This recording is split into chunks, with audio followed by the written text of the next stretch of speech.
Всем привет, это Дема и мои китайские друзья. Роборок S50, зовут его Йося, по одноименному персонажу Дома 2. И новый китайский друг, еще в коробке, Midge G1. История с роботами-пылесосами началась 1,5 года назад, так что я опытный пользователь. Когда я переехал в новую квартиру, несколько раз убрался на площади 60 квадратных метров и понял, что мне без помощника не обойтись. И купил пылесос с сухой и влажной уборкой Роборок S50. Вот. Надо сказать, что после этого жизнь моя стала гораздо легче. Он убирал, мыл, и за ним я делал генеральную уборку раз в 2 недели, но надо сказать, что тряпка после его влажной уборки была чистая. Вот. Какой у нас сегодня план?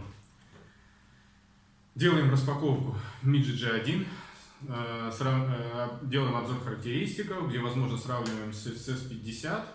Далее подключаем Midge G1 к сети Wi-Fi, устанавливаем приложение и делаем реальный тест на примерах и условиях моей квартиры. У меня есть ковры, у меня есть порожки, так что все мы протестируем и проверим на этих поверхностях. Итак, начнем. Выпустим на волю нашего нового китайского друга. Важное замечание, то что это китайская версия пылесоса, поэтому говорить он будет на китайском, и его розетка не приспособлена к нашей сети, поэтому вам потребуется переходник, не забудьте.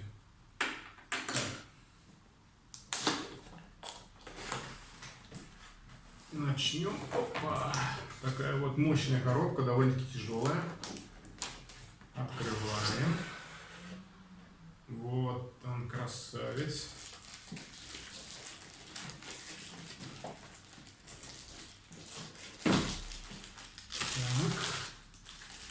Так. Робот. Одна штука. Инструкция. Одна штука.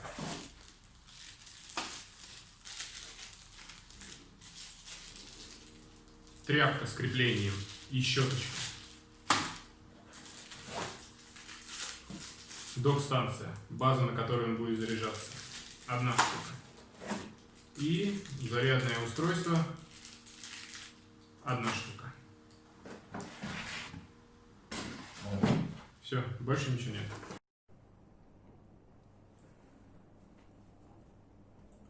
Роботы очень сильно отличаются друг от друга верхними поверхностями.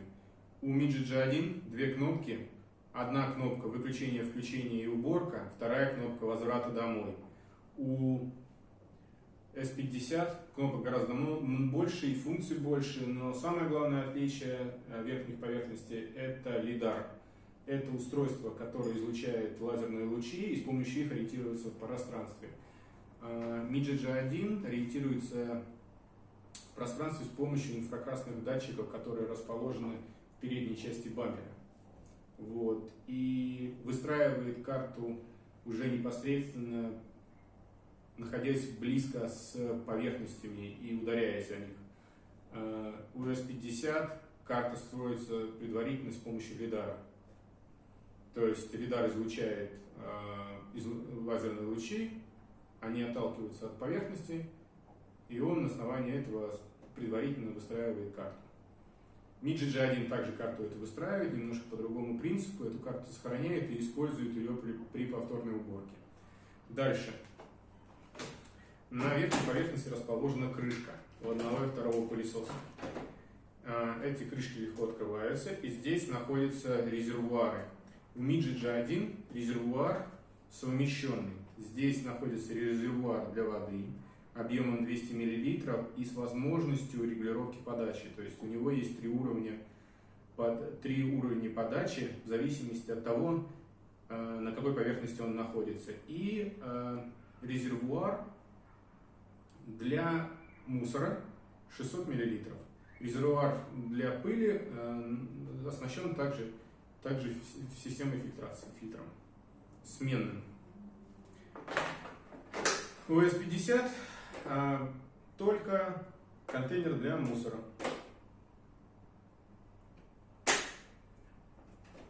Также здесь находится датчик сети Wi-Fi и кнопка сброса до заводских настроек.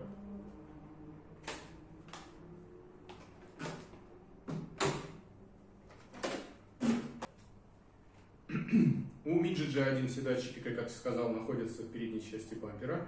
У S50 датчиков в передней части бампера практически нет, только в двух местах лазерный датчик.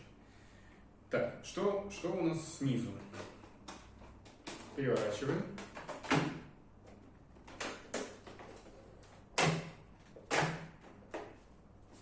Снизу у пылесосов находится множественное количество датчиков, как у одного, так и другого пылесоса, в том числе датчики высоты, которые не позволят Midget G1 упасть с высоких поверхностей, то есть он никогда не упадет.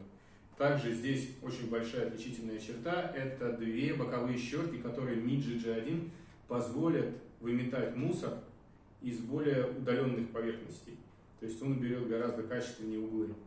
Вот. Также большие резиновые колеса, которые позволяют одному и другому пылесосу преодолевать препятствия до 20 мм у S50 и до 17 мм в Midget G1. Также здесь находятся турбощетки, которые очень легко вынимаются для обслуживания периодического. Надо сказать, что на эту щетку наматываются волосы и всякие там нитки и так далее, которые нужно периодически срезать и щетку эту чистить. Очень легко также они вставляются обратно. Дальше с нижней стороны поверхности находится поворотный ролик, который позволяет крутиться и поворачивать нашим пылесосом. Дальше находится устройство для тряпки. Вот тряпка сама очень легко вставляется вот в такой паз и приклеивается на липучке. Соответственно, тряпку можно стирать, там, не знаю, гладить, кто хочет гладить. Вот. В S50 это устройство оснащено также еще резервуаром для воды. Это главное отличие.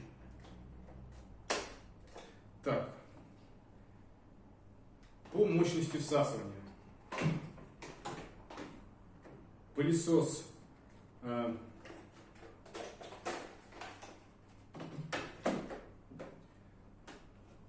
Итак, по мощности всасывания пылесос Midget G1 мощнее. Мощность всасывания составляет 2200 паскалей. У S50 всасывание всего 2000 паскалей. Но у Midget G1 аккумулятор всего 2500 мАч. И хватает его работы на 90 минут. Нужно, правда, отметить, что если вдруг у вас очень большая площадь, вот, то Midget G1, когда закончится заряд, вернется на док-станцию, зарядится и потом продолжит уборку до ее окончания. Дальше. У S50 аккумулятор гораздо больше, 5200 мАч, и хватает его на 1,5 часа непрерывной зарядки. У одного и второго пылесоса, в зависимости от поверхности, есть выбор режима всасывания и мощности всасывания. У Midget G1 их 4. У S50 я не знаю, но тоже не меньше. Вот. По шумности определим, как отличаются пылесосы, определим в процессе тестирования. С обзором характеристик, наверное, все. Приступим к тестированию. Так, продолжаем. Вот это место моего текущего робота-пылесоса Йоси, он здесь живет. Отсюда он стартует на задание и сюда возвращается подзаряжаться. Рядом с ним сейчас пристроим новый робот-пылесос. Есть небольшой нюанс при подключении. Вот базовая станция. Вот, соответственно, от блока питания штекер. И штекер подключается вот сюда. Необходимо открыть вот эту крышечку. Вот здесь гнездо для штекера. И провод можно вывести как налево, так и на правую сторону. Нам нужно на левую сторону. Или на правую, в зависимости от того, как его повернуть. Так. Ставим. Включаем.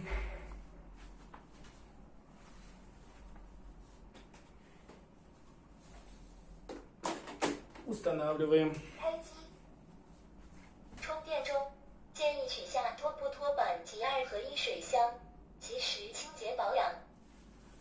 Не знаю, что она сказала, но голос у нее приятный. Далее приступаем к скачке приложения и установке его, и подключению пылесоса. Теперь заходим на маркет, ищем приложение Mi Home, можно прям по-русски писать. Mi Home, вот она. Устанавливаем. Это займет несколько минут. Так, приложение установлено, открываем. Принимаем условия. Принимаем. Выбираем регион Китай обязательно, это очень важно. По-другому работать не будет.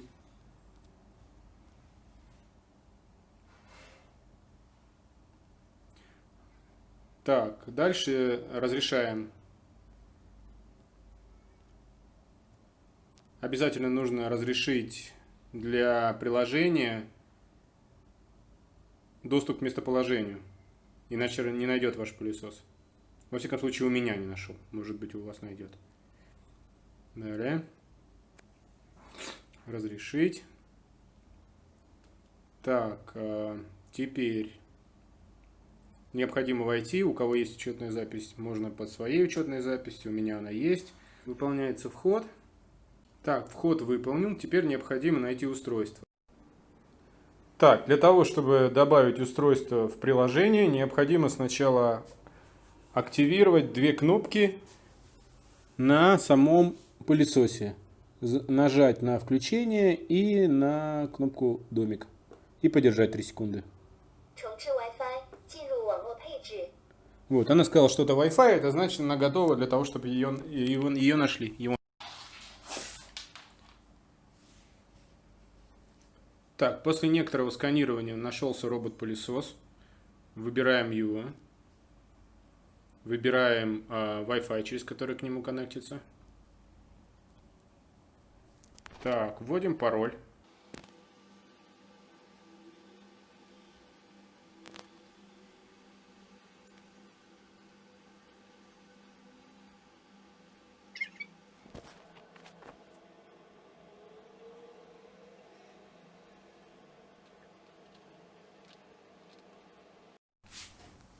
Теперь выбираем комнату. Спальня, например. Далее. Переименовать устройство. Здесь вы можете назвать устройство как хотите. Вот, например, Маша. Далее.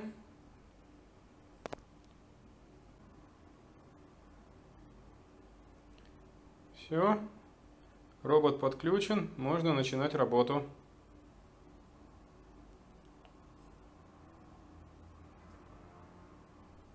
Так, обновление какое-то выскочило. Я пока обновлюсь.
Итак, подведем итоги. Все тесты пройдены.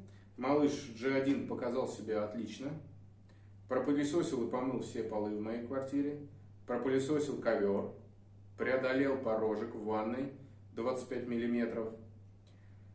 Правда, стоит отметить некоторые минусы. Ориентируется он по сравнению с SS50 и тратит время на уборку больше.